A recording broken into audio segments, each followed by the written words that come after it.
President Museveni's 4-page letter where he's talking about dissolving the statutory bodies, and of course we're joined by yet another analyst to continue with the discussion. Julius Mukunda joins us live from Namugongo. It's good to have you, and we bring you in as a policy analyst. The president, if you've read his letter, he sounds very serious, but does this come as a shocker to you, Julius? No, it doesn't. We had told him 3 years ago, but I'm glad that at least after quite some time he has realized that the mushrooming of state enterprises is completely one of the reasons why we are wasting resources. Okay, so if I may ask, do you think the president's decision on this comes at the right time? There's debate that probably it is too late and it shouldn't happen right now. I think for me is the president usually takes his time to make up his mind. I mean, that's okay. This is the right time we should stop the mushrooming of some of these state enterprises. Let me give you an example. You have Judicial Service Commission, you have Education Service Commission, you have Health Service Commission. All these commissions are recruiting Ugandans to do service. If you have one service commission, it can do all the work. But we are maintaining these institutions, and that is wastage of money. Look at Uganda Export Promotion Board, Uganda Investment Authority, AGOA. All these units have got recurrent wages. So if we could save all this, I'm telling you, we would have enough resources to be able to do some of the priorities we have as a country. Well, Julius, isn't this too late right now? I mean, there are all these agencies, so many of these people are employed. Isn't it too late for the president to make that U-turn?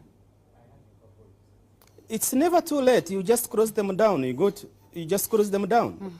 Is it as easy as it takes guts, and I think the president should really get up and say, look, let us restructure these ministries, let us restructure these agencies, and we can even start with the ones that are actually close to him. Look at ISO and ESO.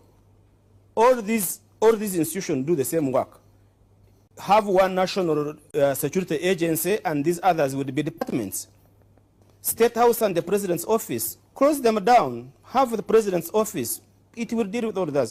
So for me, I think it takes guts, and I think it's the right time that we save resources so that we are able to have enough money to implement our strategies. So saving... It's the right time, Solomon. I agree with you.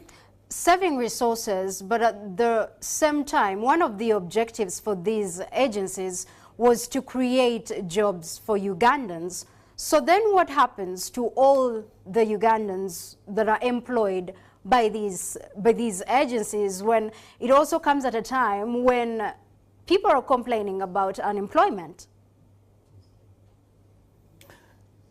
I don't think creating institutions, these institutions, will make us have employment. Look at how we are creating districts. You might think that we're going to create employment, but actually we would have used these resources to do productive activities. Put more money in the youth livelihood program and see if employment can't come out. Put more money in the Uganda Women's Entrepreneurship Fund, and you see how employment opportunities are going to come out. Support local entrepreneurship from this money that we have saved. So if you have one executive director who is taking 40 million, and the rest are taking 1 million, you are even promoting inequality. These agencies are actually the cause of inequality in this country. We have said this before, and I'm glad the president has seen this. It's time we cross these agencies that are wasting our resources so that we can have enough money to implement what we want in this country. Well, it's just very interesting, Julius, as you're telling us this. I just remembered the other day the prosecutors wanted to have their independent, so to speak, agency or authority so that they detach themselves and they can be able to manage their own salaries and get better pay. And perhaps this inequality that you're saying, it could also be yielding corruption in public service, because, I mean, if you have an MD and it's 40 million. You cannot be a driver in KCCA and you earn more than a director in the Ministry of Foreign Affairs or an ambassador. It is ridiculous, Solomon. It is ridiculous. It promotes the motivation among the civil servants. So as long as we have the right salary structure cross down in these institutions, why would Ministry of Works establish a road fund with an executive director?